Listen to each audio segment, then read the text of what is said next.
Boa noite, minhas amigas, meus amigos queridos do canal Espiritualidade e Vida. Hoje nós temos uma live diferente. Na verdade, essa live aqui está sendo gravada antecipadamente, em função de compromissos profissionais, eu deixei gravado. E nós estamos quase terminando o livro Nosso Lar. Então eu achei que seria muito importante, pelo menos por uns 30 minutos, nós fazemos uma leitura do capítulo 49, o penúltimo capítulo do livro Nosso Lar. Mas antes da gente iniciar, eu quero cumprimentar a todas e a todos que acabam de entrar aqui na live.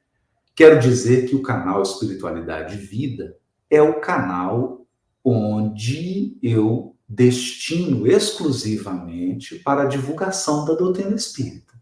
O canal Espiritualidade e Vida, você pode apreciar todo dia de manhã uma oração, uma página psicografada por Francisco Cândido Xavier, que recebe todo um tratamento de imagem, de som, para que você possa começar o seu dia sintonizado, harmonizado com a espiritualidade superior. Todos os dias também, nós temos a nossa live do amigo Saulo Silva, do Evangelho por Emmanuel. E terça, quarta e quinta, 19 horas, horário de Brasília, você encontra aqui, terça-feira, estudo das cartas de Paulo, quarta-feira, o Evangelho de João, e às quintas-feiras, a série André Luiz, sendo que nós já estamos no penúltimo capítulo do livro Nosso Lar, aquecendo os motores para ingressarmos no livro Os Mensageiros. Nosso propósito, nosso objetivo é estudar toda a série André Luiz na ordem de publicação dos livros. Bom, nós encerramos semana passada com aquela prece maravilhosa do marido da senhora Laura, que já estava reencarnado, mas com o auxílio dos amigos espirituais, ele é levado à colônia espiritual Nosso Lar, e lá ele tem um encontro com a senhora Laura, que já está prestes a reencarnar, prestes a regressar à crosta planetária, e o encontro também com os filhos, inclusive o enfermeiro Lísias, né? Amicíssimo do André Luiz. É uma cena linda, uma cena muito afetiva, o encontro da família, o amor dos filhos pelo pai e pela mãe, o amor do pai e da mãe pelos filhos, algo muito bonito da gente constatar, né?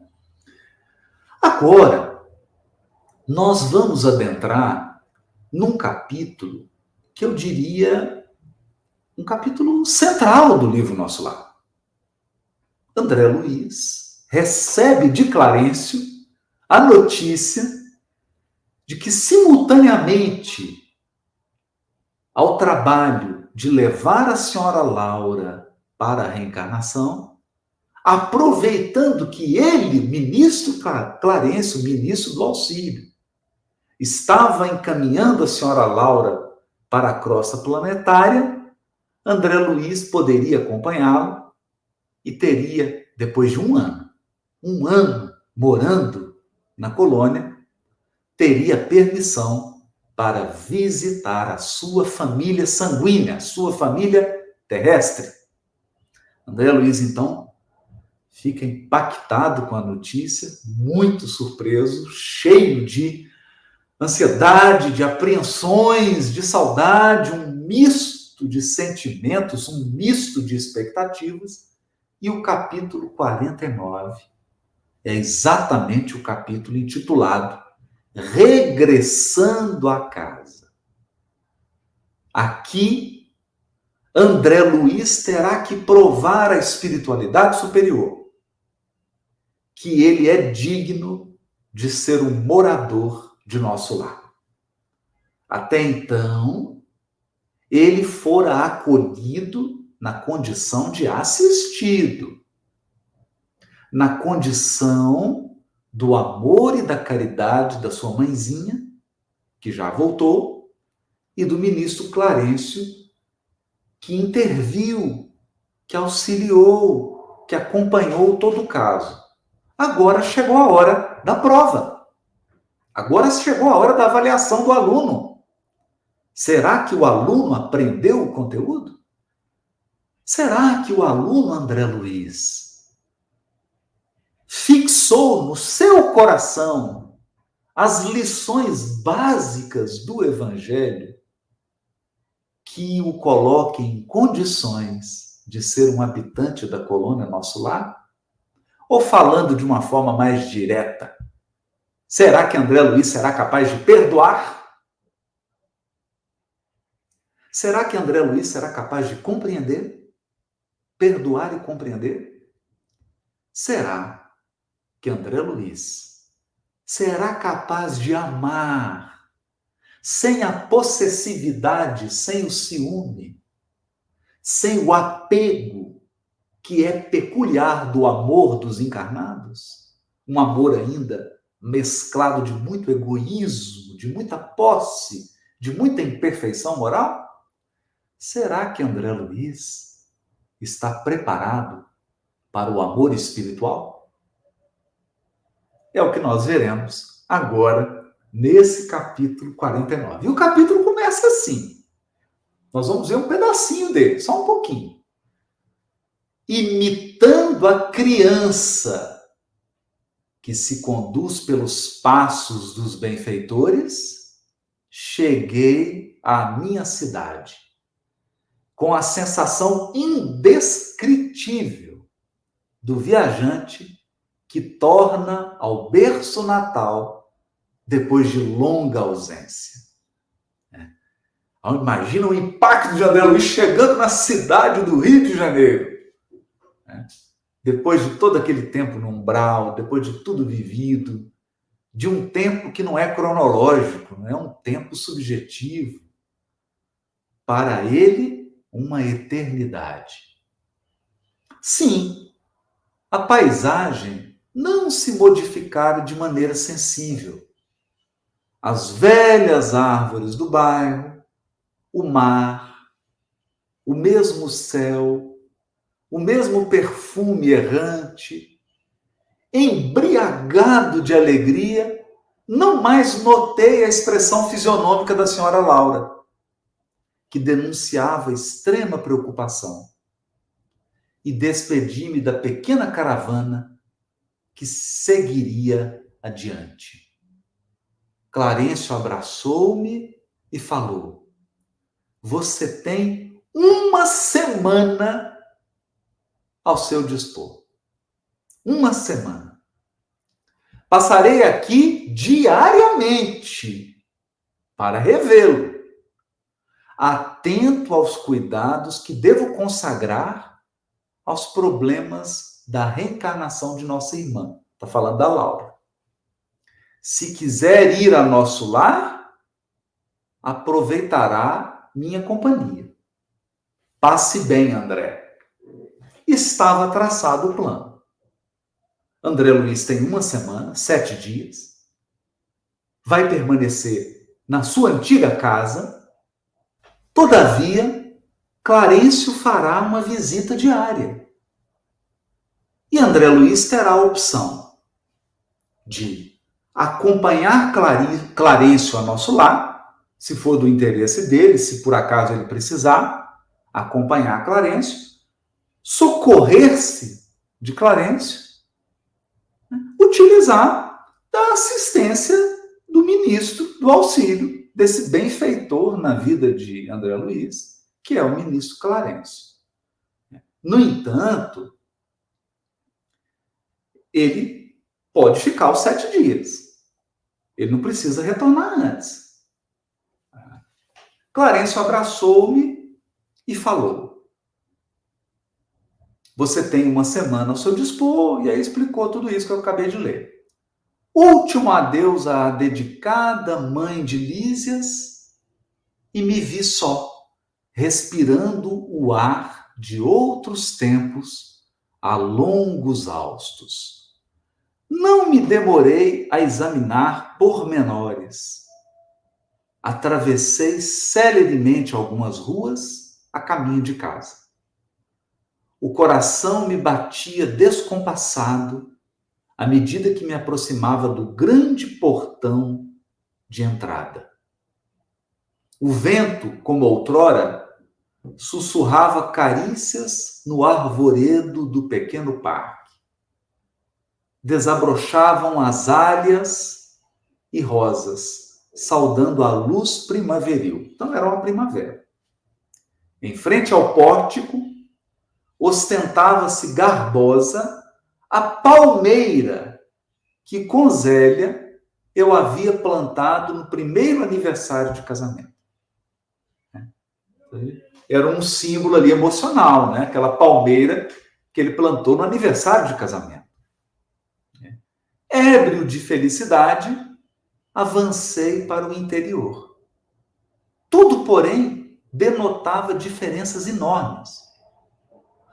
Onde estariam os velhos móveis de jacarandá? E o grande retrato onde, com a esposa e os filhinhos, formávamos gracioso grupo. Alguma coisa me oprimia ansiosamente. O que teria acontecido? Comecei a cambalear de emoção, dirigi-me à sala de jantar, onde vi a filhinha mais nova, transformada em jovem casadora. Interessante essa expressão, né? Uma moça já pronta para a vida. E quase no mesmo instante, vi Zélia, que saía do quarto, acompanhando um cavalheiro que me pareceu médico à primeira vista. Gritei minha alegria com toda a força dos pulmões, mas as palavras pareciam reboar pela casa sem atingir os ouvidos dos circunstantes. Aqui começou o choque. Viu a filha, saudade imensa, a menina cresceu, filhinha mais nova já era uma moça. Viu a esposa, estava ao lado ali de alguém que ele intuiu que fosse um médico. Teve aquela explosão de emoção, aquela explosão de afetividade. No entanto, ele é agora um espírito desencarnado que não pode fazer-se ouvir sem um intermediário. Né? Não basta que ele grite para que os encarnados escutem a sua voz. Sem um médium, sem um intermediário, o desencarnado não pode se comunicar com facilidade na crosta planetária. Compreendi a situação e calei-me, desapontado. Abracei minha companheira com o carinho da minha saudade imensa, mas Zélia parecia totalmente insensível ao meu gesto de amor. Muito atenta, perguntou ao cavalheiro alguma coisa que não pude compreender de pronto. O interlocutor, baixando a voz, respondeu respeitoso: só amanhã poderei diagnosticar seguramente, porque a pneumonia se apresenta muito complicada, em virtude da hipertensão. Todo o cuidado é pouco. O doutor Ernesto reclama absoluto repouso. Quem seria aquele doutor Ernesto?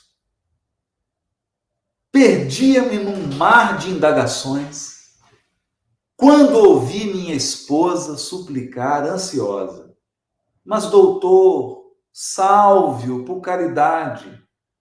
Peço-lhe, não suportaria uma segunda viuvez. Imagina André Luiz ouvindo isso. Né? Não suportaria uma segunda viuvez. Ficou claro. A esposa de André Luiz casou-se novamente. Ele que estava aflito, ele que estava ansioso para voltar ao encontro da esposa, e que não recebeu permissão de Clarencio, não recebeu permissão dos amigos espirituais. Por quê? Exatamente por isso.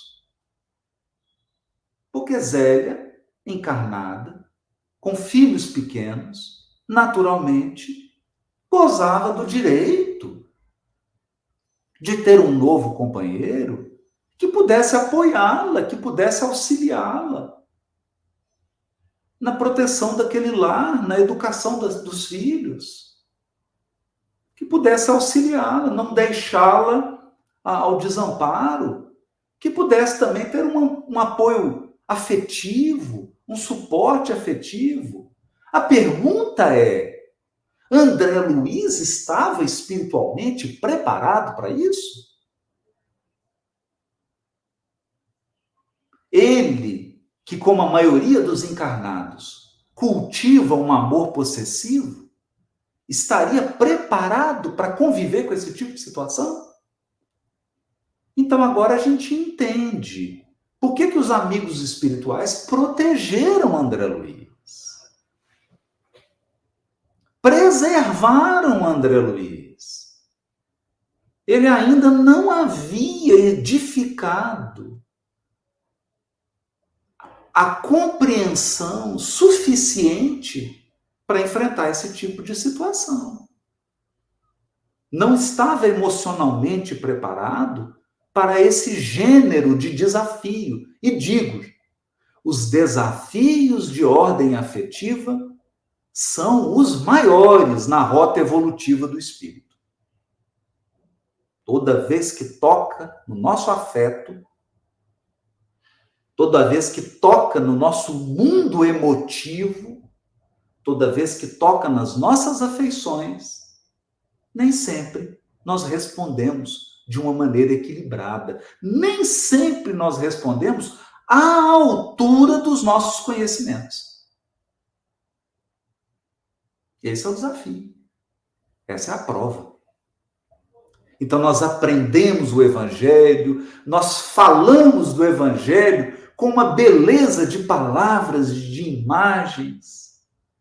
Nós fazemos um verdadeiro artesanato de palavras com o Evangelho, mas quando somos testados na nossa emoção, nas nossas respostas emocionais, quando nós somos testados nas nossas paixões,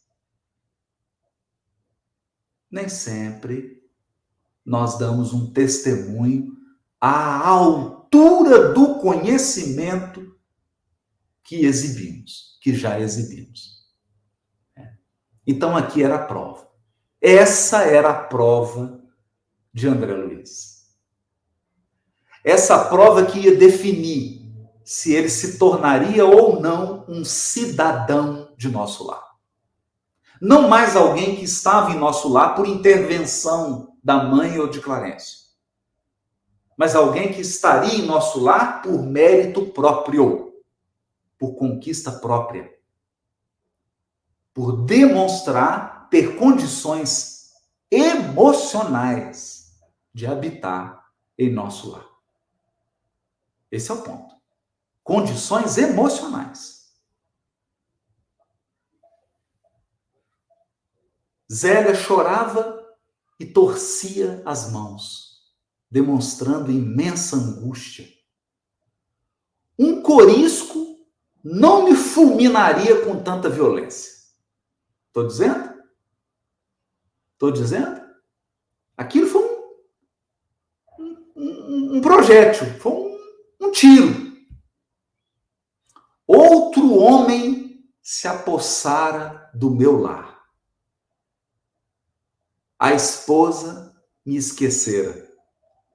A casa não mais me pertencia. Olha, veja que toda a linguagem dele é de propriedade, de posse.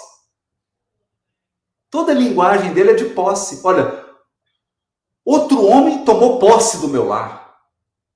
A casa não me pertence mais. A esposa me esqueceu, a linguagem da posse, né? Valia a pena ter esperado tanto para colher semelhantes desilusões? corri ao meu quarto, verificando que outro mobiliário existia na alcova espaçosa. No leito estava um homem de idade madura, evidenciando melindroso estado de saúde. Ao lado dele, 3 figuras negras iam e vinham, mostrando-se interessadas em lhe agravar os padecimentos.